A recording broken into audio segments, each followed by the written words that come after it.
Hello, Radhe Radhe everyone. So आज की इस लेक्चर में हम पढ़ेंगे अपना chapter number 2 of class 10th acid base and salts. So चलिए शुरू करते हैं ये चैप्टर। You have learned in previous classes that the sour and bitter taste of food are due to the acid and bases respectively.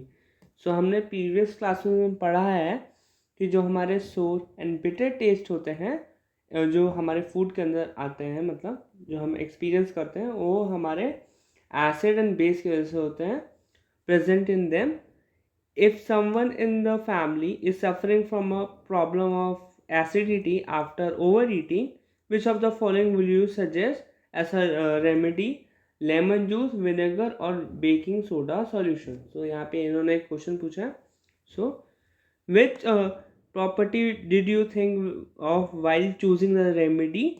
Surely you must have used your knowledge about the ability of acid and bases to nullify each other effects. So इन लोग का acid and base का ability होता है जिससे कि ये nullify कर देते हैं अपने इफेक्ट को. मतलब अगर एसिड और बेस इक्वल अमाउंट में होगा तो वो नलीफाई हो जाएगा.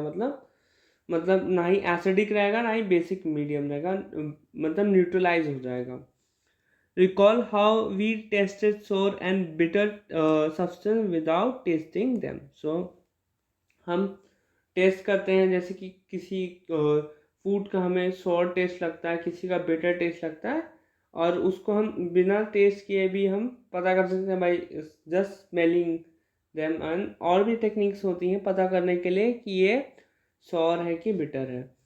सो you have already known that acid are sour in test. सो हमें ये मालूम है कि जो एसिड होते हैं वो हमारे सोर टेस्ट में होते हैं. And change the colour of the blue litmus to red.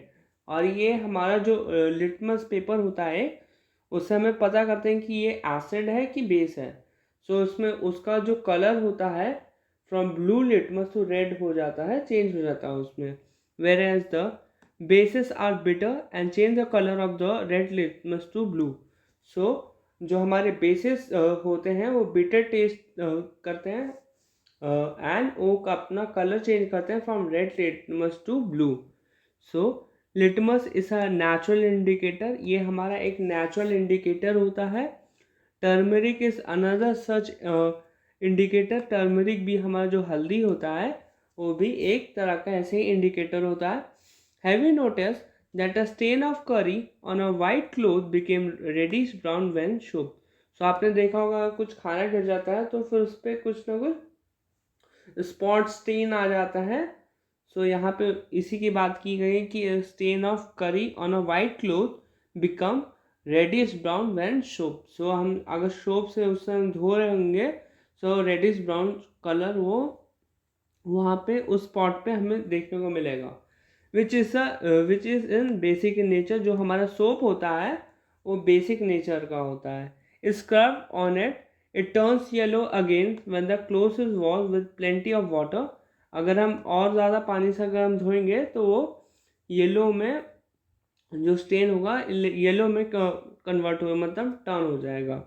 You can also use synthetic indicator such as methyl orange phenolphthalein to test for acid and bases. So हम ये भी टेक्निक यूज़ कर सकते हैं जिससे कि हम पता कर सकें कि ये हमारा सब्सटेंस एसिड है कि बेस है.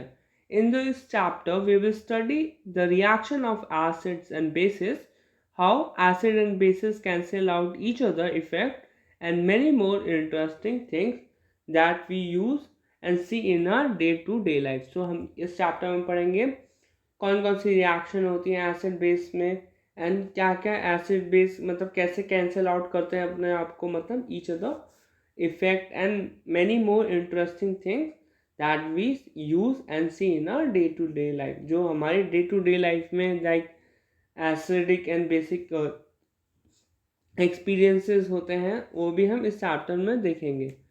सो हमारा पहला टॉपिक है acid and bases in the laboratory. So यहाँ पे एक्टिविटी बताई गई है.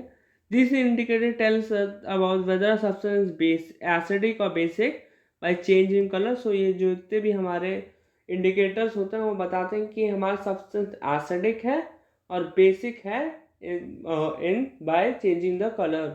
सो कलर उनका चेंज हो जाता है, उससे हमें मालूम चल जाता है कि ये एसिडिक है कि बेसिक है। There are sub substances whose order changes in acidic और बेसिक मीडिया, सो उनका ऑर्डर चेंज हो जाता है। These are called olfactory indicators, इन्हें हम olfactory indicators करते हैं। Let us try out some of these indicators. Then, which of these vanilla, onion and clove can be used as olfactory indicators on the basis of the observation? So, let us do some activities to understand the chemical property of acid and bases. So, हमारा अगला topic है how do acid and bases react with metals? So, यहाँ पे हमें देखने को मिलेगा note that the metal in the above reaction displaces hydrogen atom from the acid as hydrogen gas and forms a compound called salt. Thus, the reaction of a metal with an acid can be summarized as acid plus metal will give salt plus hydrogen gas. So, यहाँ पे इन्होंने ये बताने की कोशिश की है जब हमारा एसिड रिएक्ट करेगा मेटल के साथ सो सॉल्ट फॉर्म करेगा एंड हाइड्रोजन गैस फॉर्म होगा। सो यहाँ पे एग्जाम्पल दिया गया है the reaction that take place can be written as follows 2NaOH plus Zn will give Na2ZnO2 plus H2। So इसे हम सोडियम जिंकेट कहते हैं जो हमारा ये फॉर्मूला है। सो फिर हमारा अगला टॉपिक है how do metal carbonates and metal hydrogen carbonate react with acid. So फिर हम यहाँ देखते हैं the reaction occurring in the activity are written as. So test tube 1 में जो हमारा है Na2CO3 plus 2HCl will give 2NaCl plus H2O plus CO2। सो हम यहाँ से देख सकते हैं जब हमारा metal carbonates and metal hydrogen carbonate react करते हैं मेटल के साथ सो हमारा वो फॉर्म होता है एक सॉल्ट फॉर्म होता है, वाटर फॉर्म होता है एंड CO2 फॉर्म होता है। हम यहाँ से देख सकते हैं on passing the carbon dioxide gas involve through the lime water CaH hold twice, it is a lime water plus CO2 will give CaCO3 plus H2O। ये हमारा एक वाइट प्रेसिपिटेट होता है CaCO3। So on passing excess carbon dioxide the following reaction take place. So CaCO3 plus H2O plus CO2 will give CaHCO3 whole twice। ये हमारा एक soluble होगा water में। सो limestone, chalk and marble are different forms of calcium carbonate। सो ये different types के हमारे calcium carbonate के forms होते हैं like limestone, chalk and marbles। All carbonates and hydrogen carbonate react with acid to give a corresponding salt, carbon dioxide and water। So यहाँ पे हम देख सकते हैं metal carbonate and metal hydrogen carbonate अगर विथ एसिड रिएक्ट करता है तो फॉर्म करता है हमारा salt plus carbon dioxide and water. So आपको ये ध्यान में रखना है। सो फिर हमारा अगला टॉपिक है how do acid and basis react with each other. So in the above activity we have observed that the effect of a base nullified by an acid and vice versa, the reaction taking place written as NaOH plus HCl will give NaCl plus H2O। सो जो हमारा acid और base react करता है सो दोनों nullify कर देता है and वो एक तरह का न्यूट्रलाइजेशन रिएक्शन फॉर्म करता है जिसमें हमारा एक सॉल्ट बनता है जैसे यहाँ पे NaCl बना एंड वाटर फॉर्म होता है। So the reaction between N acid and a base to give us salt and a water is known as neutralization reaction। In general, a neutralization reaction can be written as base plus acid will give salt plus water। So ये हमारा neutralisation reaction होता है, ये हमारा इसमें हमारा salt and water form होता है। सो फिर हमारा अगला टॉपिक है reaction of metallic oxide with acids. So हमें ये जानना होगा पहले कि जो हमारे मेटेलिक ऑक्साइड होते हैं वो एक्ट करते हैं एज अ बेस। सो हमारा यहाँ पे भी एक तरह का न्यूट्रलाइजेशन रिएक्शन ही फॉर्म होगा. You will notice that the color of the solution becomes bluish green and the copper oxide dissolves. The blue-green color of the solution is due to the formation of copper 2 chloride in the reaction. The general reaction between a metal oxide and an acid can be written as metal oxide plus acid will give salt plus water. So इसमें जो हमारा metal oxide होगा as a base काम करेगा और वो जब acid से रिएक्ट करेगा तो हमारा वही न्यूट्रलाइजेशन रिएक्शन फॉर्म होगा like salt plus water. Hope आपको ये समझ में आया होगा. Now right and balance the equation for the above reaction since metallic oxide react with the acid to give salt and water similar to the reaction to the of base with an acid. Metallic oxide are said to be basic oxide. So जो हमारे metallic oxide होते हैं वो एक तरह के basic oxide होते हैं. सो फिर हमारा अगला टॉपिक है reaction of non metallic oxide with base. So फिर हमारे जो ये नॉन मेटेलिक ऑक्साइड होते हैं ये ऐसा एसिडिक मीडियम मतलब एसिडिक मीडियम में मतलब एसिडिक मीडियम में काम करते हैं मतलब एसिडिक ही होते हैं एसिड ऑक्साइड होते हैं. ऐसा मैं बताने की कोशिश कर रहा. You saw the reaction between carbon dioxide and calcium hydroxide lime water in activity 2.5. Calcium hydroxide which is a base react with the carbon dioxide to produce a salt and water. Since this is familiar to the reaction between an acid and a base and an acid, we can conclude that non-metallic oxide are acidic in nature. So जो हमारे non-metallic oxide होते हैं वो एक तरह के acidic in nature होते हैं. So फिर हमारा अगला टॉपिक है what do all acid and bases have common in.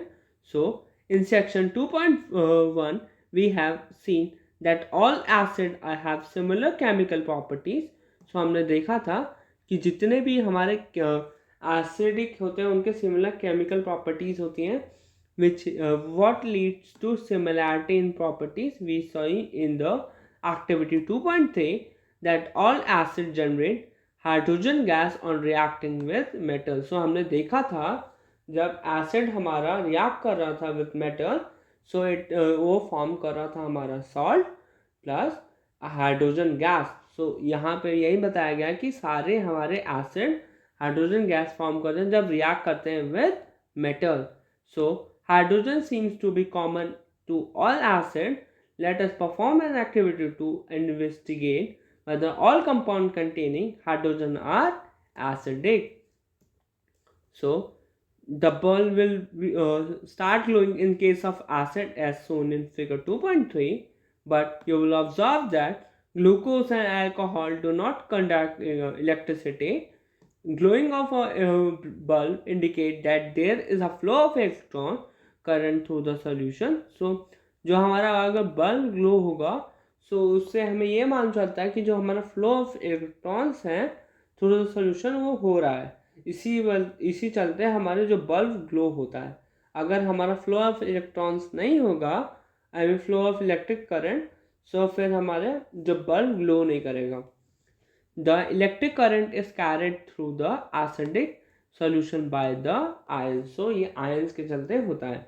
Acid contains H plus ions as a cation and an anion such as Cl minus in HCl, NO3 minus in HNO3, SO4 minus in H2SO4, CH3COO minus in CH3COOH. Since the cation present in the acid is H plus, this suggests that acid produce hydrogen ions, H plus ions in the solution which are responsible for the acidic properties. जो हमारे H plus ions होते हैं वो responsible होते हैं for the acidic properties.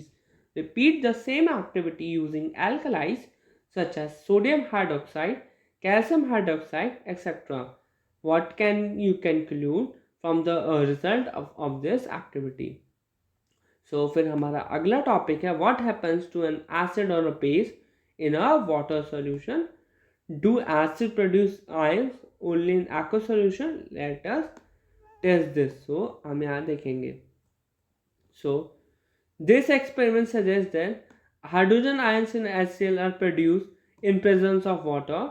The separation of H plus ions from HCl molecule cannot occur in the absence of water. So हमने यहाँ देखा जो हमारे हाइड्रोजन आयन हैं जो हमारे HCl से प्रोड्यूस होते हैं in presence of water. The separation of H plus ions from HCl वो नहीं हो पाएंगे अगर एब्सेंस ऑफ वाटर रहेगा तो. सो HCl plus H2O will give H3O positive plus Cl minus. Hydrogen ions cannot exist alone but they exist after combining with water molecules. So जो हमारे ions होते हैं वो अकेले एग्जिस्ट नहीं करते हैं but they exist after combining with water molecules के साथ. जब वो वाटर मॉलिक्यूल्स के साथ कंबाइन करते हैं तभी वो एग्जिस्ट करते हैं.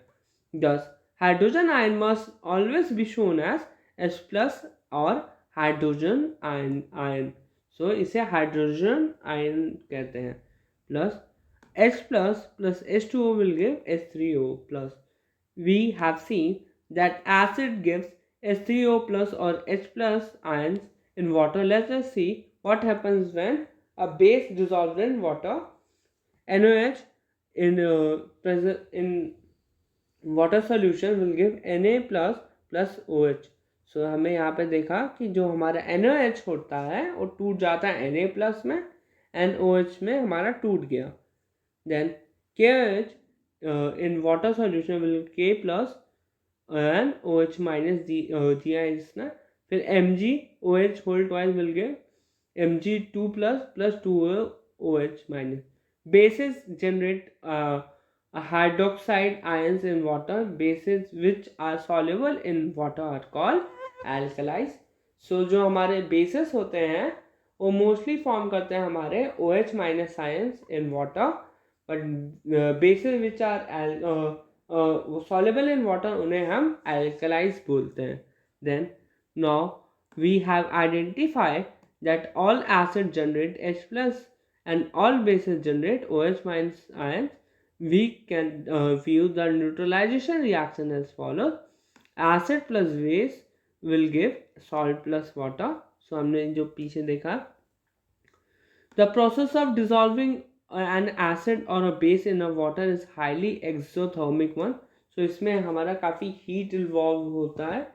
Care must be taken while mixing concentrated nitric acid और sulfuric acid. हमें काफ़ी ध्यान से करना चाहिए, मतलब while mixing. The acid must always be added slowly to the water. So हमें acid डालना चाहिए in water और भी धीरे धीरे slowly, वरना आपका splash पड़ेगा एंड आपको काफ़ी जल जाएगा आपका शरीर एंड फिर काफ़ी प्रॉब्लम्स हो सकती हैं. If the water is added to a concentrated acid, the heat generated may cause the mixture to splash out and cause burn. So जो मैंने आपको अभी बताया कि अगर आपने काफ़ी तेज़ी से एसिड डाल दिया एसिड एंड फिर वो स्प्लैश होके आपके बॉडी पे गिर गया तो वो बर्न कॉज करेगा. सो काफ़ी मतलब ध्यान से करना है ये सब. द ग्लास कंटेनर में also break due to excessive local heating. So हमारी जो ग्लास होती है बीकर वो भी हमारी टूट सकती है due to excessive local heating. Look out for the warning sign on the of the can of the concentrated sulfuric acid and on the bottle of the sodium hydroxide pellets. Mixing an acid or a base with water result in the decrease in the concentration of iron. So अगर हम एक acid और base को अगर हम water solution अगर हम dissolve कर देते हैं तो उनका जो कॉन्सेंट्रेशन होता है वो कम हो जाता है पर unit. Such a process is called dilution. So ऐसे प्रोसेस को हम डाइल्यूशन कहते हैं और the base is said to be diluted और उसे हम डाइल्यूटेड कहते हैं कि वो हमारा एसिड और बेस डाइल्यूट हो गया है. Then our next topic is how strong are acid or base solution. We know that how acid base indicator can be used to distinguish between an acid and base. So जो हमारे indicators होते हैं वो distinguish कर देते हैं कि ये हमारा एसिड है, ये हमारा बेस है, ये हमारा स्ट्रॉन्ग एसिड है, ये हमारा स्ट्रॉन्ग बेस है, ऐसे. So we have also learned in the previous section about the dilution and decrease in the concentration of H plus and OH minus ions in the solution. So हमने जो previous topic देखा अपना, उसमें हमने देखा कि अगर हम पानी मिला देते हैं तो उससे हमारा जो concentration होता है H plus and OH minus ions का वो कम हो जाता है. Can we constantly find the amount of these ions present in the solution? Can we judge how strong a given acid or base is? We can do this by making use of a universal indicator, which is mixture of several indicators. The universal indicator show different colors at different concentration of hydrogen ion in a solution. So ये एक हमारा universal indicator होता है और ये हमारे different colour दिखाता है at different concentration of hydrogen ion in a solution. A scale for measuring hydrogen ion concentration in a solution called, इसे हम pH scale कहते हैं, has been developed, जिससे हमें मालूम चल जाता है कि हमारा जो solution है वो acidic है कि basic है. The pH, P in stands for points in German, meaning power. On the pH scale, we can measure pH generally from 0, which is very acidic, to 14, which is very alkaline. pH should be thought of simply as a number which indicates the acidic or basic nature of a solution. So उससे हमें acidic and basic nature of a solution मालूम चलता है. Higher the hydrogen ion concentration, lower the pH is the value. So जितना हमारा hydrogen ion ज़्यादा होगा उतना ही हमारा pH हमारा कम होगा. The pH of a neutral solution is 7. So जो हमारा न्यूट्रल होता है so उसका हमारा pH 7 होता है. लाइक हमारा सॉल्ट का pH 7 होता है. Values less than 7 is on the scale represent on an acidic solution. As the pH value increases from 7 to 14, so उधर से हमारा जो alkali मतलब basic nature बढ़ जाएगा. It represents as an increase of OH minus ion concentration in the solution. This is increase in the strength of alkali. Generally, paper impregnated with a universal indicator used for measuring pH. So उससे हम अपना pH देखते हैं कि ये हमारा solution acidic है कि बेसिक है. So फिर हम यहाँ से देखते हैं the strength of acid and bases depend on number of H plus ions and OH minus ion produced. So जो हमारा स्ट्रेंथ होता है एसिड और बेस का डिपेंड करता है कि कितने नंबर ऑफ आयंस हमारे H plus आयंस हैं एंड OH minus आयंस हैं respectively.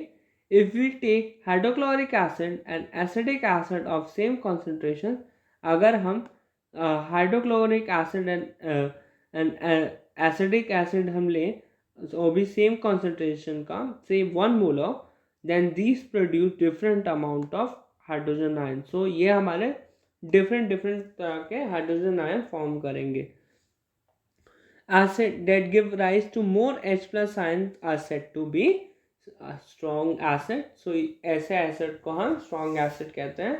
An acid which give less H plus ions are said to be weak acid. So इसे हम weak acid कहते हैं. So हमारा अगला topic है importance of pH in everyday life.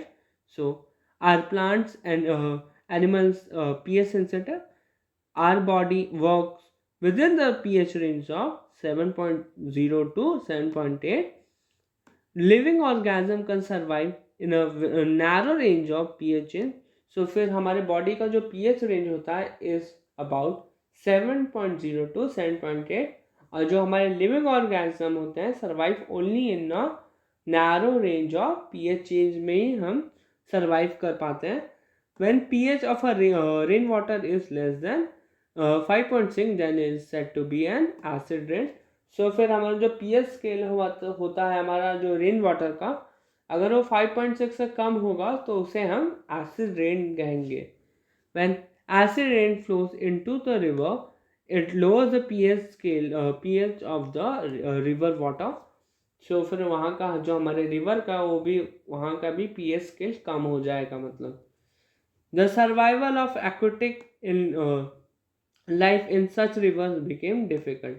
और वहाँ का फिर जो भी हमारे aquatic एनिमल्स रहते हैं उनकी जो लाइफ काफ़ी खतरे में आ जाएगी, क्योंकि पीएच स्केल कम हो गया है। फिर उन जो उस हैबिटेट में रह रहे थे फिर वो चेंज हो जाएगा ना, मतलब सो इस चलते फिर उनको रहने में काफ़ी दिक्कतें आएंगी इसी चलते।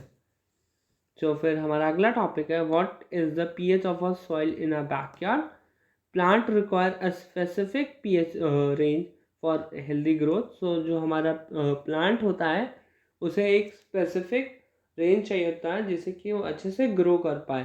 To find out the pH required for the healthy growth of a plant, you can collect the soil from various places and check the pH in a manner described below in the activity 2.12. Also, you can note down which plants are growing in the region from which you have collected the soil. So इससे हम पता कर सकते हैं कि soil की pH scale कितनी है। सो फिर हमारा अगला टॉपिक है pH in a digestive system. It is very interesting to know that a stomach produces hydrochloric acid. So जो हमारा स्टमक होता है प्रोड्यूस करता है hydrochloric acid. It helps in the digestion of a food without harming the stomach. During ingestion stomach produces too much acid and this cause pain and irritation. तो आपने देखा होगा कभी कभी आपको काफ़ी पेन एंड इरिटेशन होता होगा, इस चलते होता है क्योंकि कभी कभी जो हमारा स्टमक होता है काफ़ी ज़्यादा हाइड्रोक्लोरिक एसिड रिलीज कर देता है जिससे कि हमें काफ़ी ज़्यादा दिक्कत होता है, पेन होता है इस चलते। To get rid of pain people use bases called antacid हम यूज़ करते हैं, मतलब जिससे कि जो हमारा पेन है थोड़ा कम हो सके इस चलते। क्योंकि जो हमारा एसिड HCl होता है और अगर हम बेस लेंगे तो वो न्यूट्रलाइज कर देगा जिससे वो इफेक्ट कम हो जाएगा। One such remedy must have suggested by you at the beginning of a chapter. This antacid neutralizes the excess acid. So ये जो antacid होंगे वो न्यूट्रलाइज कर देंगे एक्सेस एसिड को। Magnesium hydroxide milk of magnesium A mild base is often used for this purpose. So ये हमारा milk of magnesia है, जो मैग्नीशियम हाइड्रोक्साइड है, ये एक तरह का माइल्ड बेस होता है, इसे भी हम यूज़ करते हैं इस प्रोसेस में कि जिससे कि हमारा जो एसिड को न्यूट्रलाइज करने के लिए। सो फिर हमारा अगला टॉपिक है pH change as a cause of tooth decay. So tooth decay starts when pH of a mouth lower than 5.5। So फिर हमारा जो टूथ डिके होता है उस समय होता है जब हमारा pH of mouth is lower than 5.5। जो हमारा पीएच स्केल हमारा 5.5 से भी कम हो जाएगा तो उस समय हमारा टूथ डिके स्टार्ट हो जाता है। Tooth enamel made up of calcium hydroxyapatite a crystalline form of calcium phosphate is the hardest substance in a body। ये हमारा hardest substance होता है बॉडी में। It does not dissolve in water but it is corroded when the pH in the mouth is below 5.5। so ये हमारा corrode हो जाता है, इसमें कीड़े लग जाते हैं when the pH in the mouth is below 5.5। Bacteria present in the mouth produces acid by degradation of sugar and food particles remaining in the mouth after eating। so फिर जो भी हमारे माउथ में जो भी खाना बच जाता है and degradation of sugar and food particles जो भी हमारे फंस जाते हैं दांत में, तो फिर उन्हीं को वहीं पे हमारे कीड़े लग जाते हैं, फिर धीरे धीरे धीरे वो कीड़ा बढ़ जाता है एंड वहाँ पे टूथ डिके हो जाता है। The best way to prevent this to clean the mouth after eating food using toothpaste which are generally basic। so जो हमारे टूथपेस्ट होते हैं वो जनरली बेसिक नेचर के होते हैं जिससे कि जो हमारा माउथ का जो एसिडिक हो जाता है सो न्यूट्रलाइज करके हमारा टूथ डिके से बच सकते हैं। For cleaning the teeth can neutralise the excess acid and prevent from tooth decay, so उससे हम बच सकते हैं टूथ डिके से। सो फिर हमारा अगला टॉपिक है self defence by animals and plant through chemical warfare. So, have you ever stung by a honeybee? Bee sting leaves an acid which causes pain and irritation. So आपने देखा होगा जब honey bee काटती है तो काफ़ी ज़्यादा एक तरह का काफ़ी पेन एंड इरिटेशन होता है। Use of a mild base like baking soda on the stung area gives relief. So अगर हम बेकिंग सोडा यूज़ करेंगे जहाँ पे हमें बी ने काटा है, सो वहाँ से फिर हमें थोड़ा थोड़ा रिलीफ मिलेगा कि हाँ थोड़ा अच्छा फील होगा, वरना बहुत पेन होता है एंड काफ़ी इरिटेशन भी होता है। Stinging hair of nettle leaves inject methanoic acid causing burning pain. So जो हमारी बी होती है उसके पास मेथनोइक एसिड होता है उसके नीडल में, उसी से हमें पेन होता है। सो हम यहाँ देख सकते हैं, यहाँ पे हमारा जो विनेगर होता है उसमें हमारा एसिटिक एसिड होता है, ऑरेंज में हमारा सिट्रिक एसिड होता है, टैमरिंड में हमारा टैट्रिक एसिड होता है, टमाटो में हमारा ऑक्जेलिक एसिड होता है, सौर मिल्क में हमारा लैक्टिक एसिड होता है, लेमन में हमारा सिट्रिक एसिड होता है जो हमें खट्टा लगता है, एंटासिड में हमारा methanoic acid and needle sting में भी हमारा मेथनोइक एसिड होता है। सो फिर हम आगे देखते हैं मोर अबाउट सॉल्ट। सो हम अब सॉल्ट्स के बारे में पढ़ेंगे। In the previous section we have seen the formation of salt during the various reaction. So हमने देखा था रिएक्शन हो रही थी एंड सॉल्ट फॉर्म हो रहा था, बट हम सॉल्ट के बारे में और जानेंगे। Let us understand more about the preparation properties and uses. So फिर हम यहाँ जानेंगे उनकी जो प्रिपेयर कैसे होता है, उनकी प्रॉपर्टीज एंड उनके यूजेस क्या होते हैं सॉल्ट्स के। सो हमारा अगला टॉपिक है family of salts. So pH of salts हमारा अगला टॉपिक है। So salt of a strong acid and a strong base are neutral with pH of value of 7। So जो हमारे सॉल्ट होते हैं हमारे स्ट्रॉन्ग एसिड के एंड स्ट्रॉन्ग बेस के, उनका जनरली पीएच वैल्यू 7 होता है। On the other hand, salt of a strong acid and a weak base are acidic with pH value less than 7. So जो हमारे strong acid and weak base होते हैं वो acidic होते हैं और उनका pH value less than 7 होता है। Are those of strong base and a weak acid are basic in nature and the pH value is more than 7. So जो हमारे strong base and weak acid होते हैं वो हमारे basic medium के होते हैं एंड उनका पीएच वैल्यू हमारा मोर देन 7 होता है। सो फिर हमारा अगला टॉपिक है chemical from common salt. By now you have learn that the salt form name by the combination of hydrochloric acid and the sodium hydroxide solution is called as sodium chloride. So जिसे हम NaCl कहते हैं। This is the salt that you use in your food, जिसे हम अपने खाने में use करते हैं।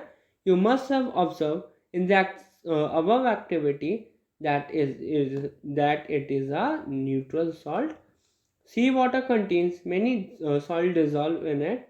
Sodium chloride is separated from these salts. So sodium chloride को भी हम वहीं से मतलब निकालते हैं by the process of evaporation, जिससे हमारा जो पानी होता है वो उड़ जाता है एंड जो सॉल्ट होता है सॉल्ट कंटेंट वो वहीं का वहीं रहता है। फिर उसको हम फैक्टर्स में जाके और रिफाइन करते हैं और अच्छा करते हैं एंड फिर वो पैकेट में मैन्युफैक्चरिंग करके हमारे घर पे आ जाता है। Deposit of solid salt are found in several parts of the world. So जितने भी हमारे सॉलिड सॉल्ट होते हैं वो हमारे फॉर्म होता है मतलब several parts of the world, मतलब हर पार्ट ऑफ द वर्ल्ड में। These large crystals are often brown due to impurities.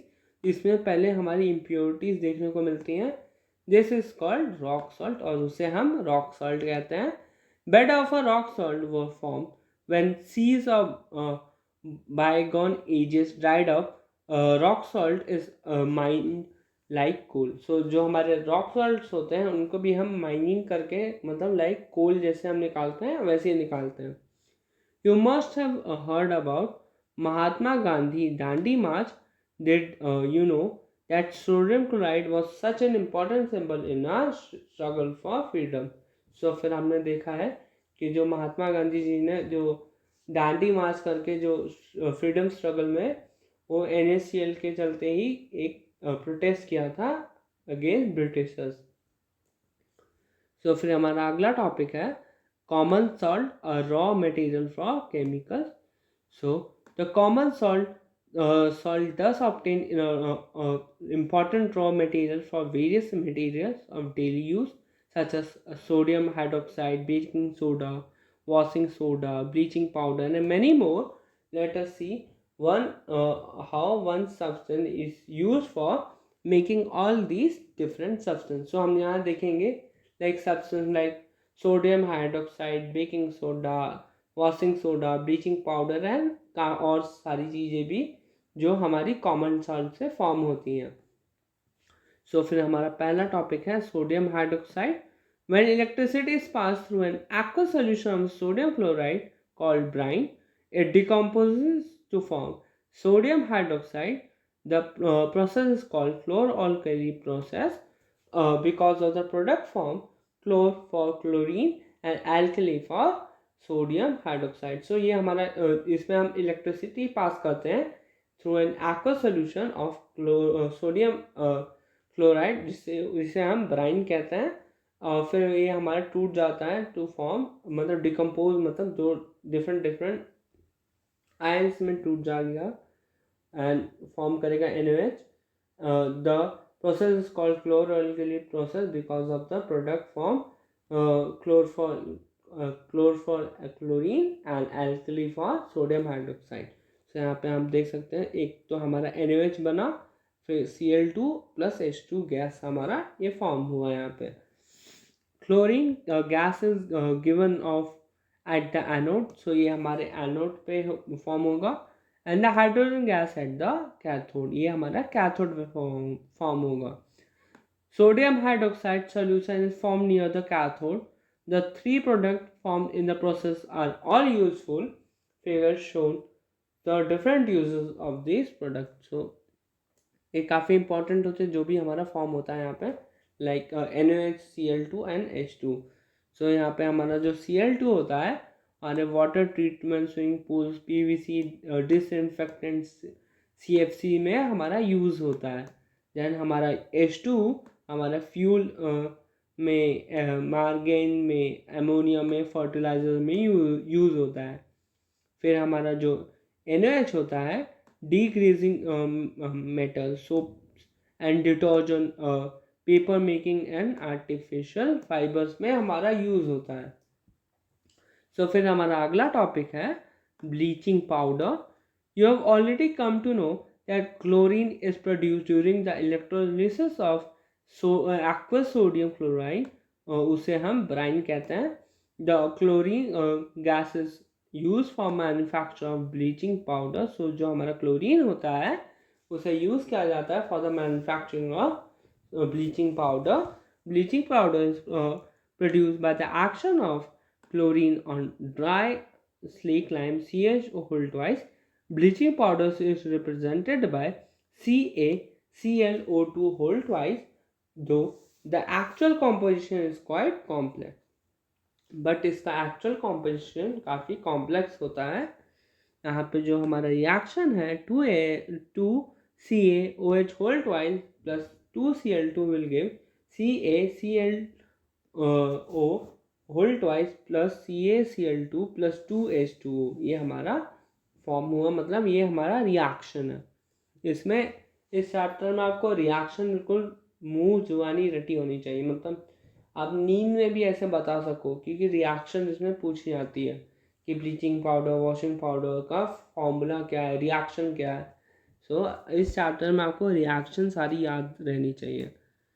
सो फिर हमारा इसके यूजेस हैं हमारे ब्लीचिंग पाउडर के for bleaching cotton and linen in the textile industry, for bleaching wood pulp in paper factories and for bleaching wash clothes in laundry में हमारा use होता है. As an oxidizing agent in many chemical industries में भी use होता है इसका bleaching powder का to make drinking water germ free. मतलब जो हमारा ड्रिंकिंग वाटर होता है उसको जितने भी हमारे जर्म्स होते हैं उसको हटाने के लिए मतलब यूज़ होता है. सो फिर हमारा अगला टॉपिक है baking soda. So baking soda is commonly use in the kitchen for making tasty crispy pakoras and etcetera. Sometimes it is added for faster cooking. So ये हमारे काफ़ी अच्छे से खाने बनाने के लिए यूज़ होता है. लाइक पकौड़ास हैं केक के लिए भी यूज़ होता है. Sometimes it is added for faster मतलब जल्दी आपको खाना बनाना उसके लिए भी काफ़ी यूज़ होता है ये. The chemical name of the compound is sodium hydrogen carbonate which is NaHCO3 whole twice NaHCO3. It is produce using sodium chloride as an one of the raw materials. ये होता है हमारा इसमें हमारा रिएक्शन है NaCl plus H2O plus CO2 plus NH3 will give NH4Cl plus NaHCO3. जो हमारा यहाँ पे हमारा एम्यूनियम क्लोराइड फॉर्म हुआ एंड सोडियम हाइड्रोजन कार्बोनेट जो हमारा एसन बेकिंग सोडा मतलब हम यूज़ करते हैं. Did you check the pH of the sodium hydrogen carbonate in the activity 2.14? Can you correlate why it is used to neutralize an acid? It is a mild, non-corrosive basic salt. The following reaction will take place when it is heated during the cooking. So ये एक तरह का हमारा non corrosive जो इस पर जंग नहीं लगता है हमारा ऐसा तरह का बेसिक सॉल्ट होता है. और ये इसका फॉलोइंग रिएक्शन हम आगे देखेंगे. 2NaHCO3 in presence of heat will give Na2CO3 plus H2 plus CO2. सो ये जो हमारा NaHCO3 को हमने रिएक्ट करवाया इन प्रेजेंस ऑफ हीट. सो वहाँ से हमें मिला sodium carbonate that is Na2CO3. ये हमारा sodium hydrogen carbonate has got various uses in the household. So हमारे सोडियम हाइड्रोजन कार्बोनेट होते हैं उसके काफ़ी सारे यूजेस होते हैं हमारे घर में. सो फिर हम देखते हैं इनके uses. So uses of baking soda for making baking powder which is a mixture of baking soda, sodium hydrogen carbonate and a mild soluble acid such as tartaric acid. When baking powder is heated or mixed in water, the following reaction take place which is NaHCO3 plus H minus from any acid. So it will give CO2 plus H2O plus sodium salt of any acid. So फिर हम आगे देखते हैं. So carbon dioxide produced during the reaction can cause bread or cake to rise them, make them soft and spongy. So हमारा जो CO2 form होता है during the reaction उससे हमारा ब्रेड फॉर्म होता है, केक फॉर्म होता है और वो उस केक को काफ़ी सॉफ्ट एंड स्पॉन्जी बनाता है जिससे हमें खाने में काफ़ी अच्छा लगे. सो फिर sodium hydrogen carbonate is also an ingredient in antacid. ये हमारा एक तरह का इंग्रेडिएंट भी होता है हमारे एंटासिड में. Being alkaline it न्यूट्रलाइजेज the excess acid in the stomach and provides relief. और ये न्यूट्रलाइज करता है हमारे एसिड जो हमारा स्टमक में होता है विच इज़ HCl और फिर उससे हमें रिलीफ हमें मिलती है. It is also use in soda fire extinguisher. इसे हम यूज़ करते हैं इन सोडा फायर एक्सटिंग्विशर में भी. सो फिर हमारा अगला टॉपिक है washing soda. Another chemical that can be obtain from sodium chloride is Na2CO3.10H2O which is washing soda. You can see above the sodium carbonate can obtain by heating baking soda. Recrystallization of sodium carbonate give washing soda. और ये हमारा it is also a basic salt. ये हमारा एक तरह का basic salt होता है और इसका रिएक्शन होता है Na2CO3 plus 10H2O will give Na2CO3 dot 10H2 ये एक वॉशिंग सोडा का रिएक्शन है, मतलब फॉर्मूला है। तो फिर हम यहाँ देखते हैं what does 10H2O signify. Does it make Na2CO3 wet? We will address the question in the next section. So sodium carbonate and sodium hydrogen carbonate are useful chemicals for many industrial process as well. So जो हमारे sodium carbonate and sodium hydrogen carbonate होते हैं वो काफ़ी useful chemicals होते हैं for many industrial process के लिए भी काफ़ी इंपॉर्टेंट होते हैं। तो फिर इनके यूजेस हैं वॉशिंग सोडा के, carbon sodium carbonate which is washing soda is use in glass soap and paper industries में यूज होता है। and it is used in the manufacture of sodium compounds such as borax. जो हमारे manufacturing होती है borax की उसमें भी इम्पॉर्टेंट यूज़ होता है इनका। Sodium carbonate can be use as cleaning agent for domestic purposes. जो हमारा सोडियम कार्बोनेट होता है उसका यूजेस हम क्लीनिंग एजेंट में करते हैं लाइक डोमेस्टिक प्रोसेस में, and it is use for removing permanent hardness of the water. और इसका यूज़ होता है हम जो परमानेंट हार्डनेस हटाने के लिए उसमें भी इसका यूज़ होता है। सो फिर हमारा अगला टॉपिक है other crystals of salt really dry. ये हमारा अगला टॉपिक है copper sulphate crystal which seems to dry water of crystallisation when we heat the crystals the water is removed and the soil turns white. So जो हम देखते हैं जब copper sulphate crystal जब हम ड्राई मतलब वाटर ऑफ क्रिस्टलाइजेशन मतलब उनको ड्राई कर देंगे and when we heat the crystal the water is remove और फिर वहाँ से हमारा जो वाटर कंटेंट होगा वहाँ से हट जाएगा एंड फिर वो जो सॉल्ट होगा वाइट हो जाएगा। फिर यही बताने की कोशिश की है। If you moisten the crystal again with water, you will find that blue color of crystal reappears. अगर आप फिर से क्रिस्टल अगर वही सेम मतलब उसमें अगर वाटर आएगा तो फिर से ब्लू टर्न हो जाएगा। Water of crystallization, recrystallization is the fixed number of water molecules present in a one formula unit of salt. So ये हमारे one formula unit of salt में present होता है। 5 molecules are present in one formula unit of copper sulfate. So उसका chemical formula है chemical formula for hydrated copper sulfate is CuSO4.5H2O। ये हमारा formula होता है। Now you will have to answer the question whether the molecule Na2CO3.10H2O is wet. So one other salt which possess water of crystallization is gypsum.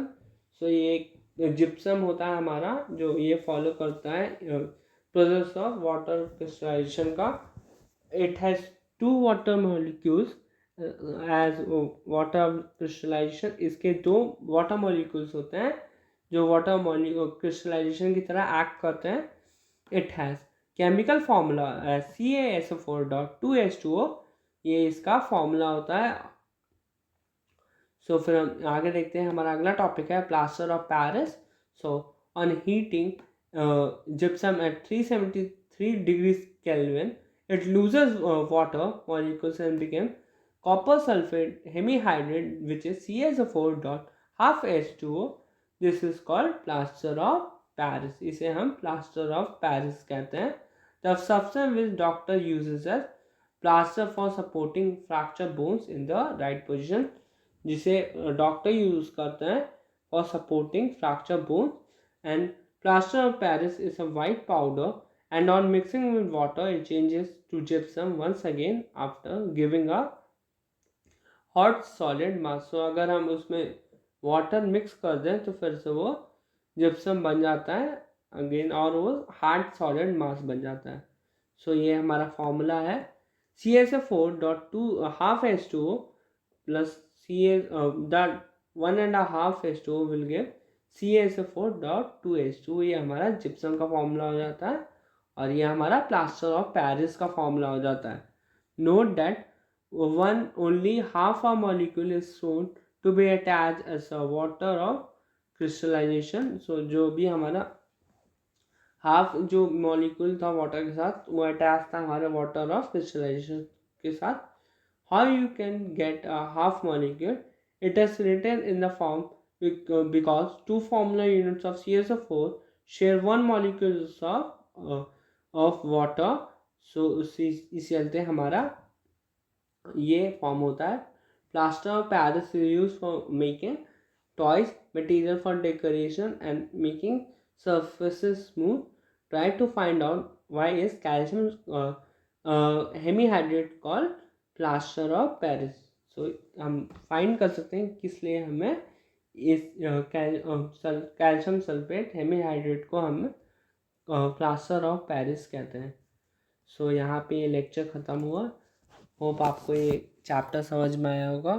So thank you. Radhe Radhe everyone. Thank you.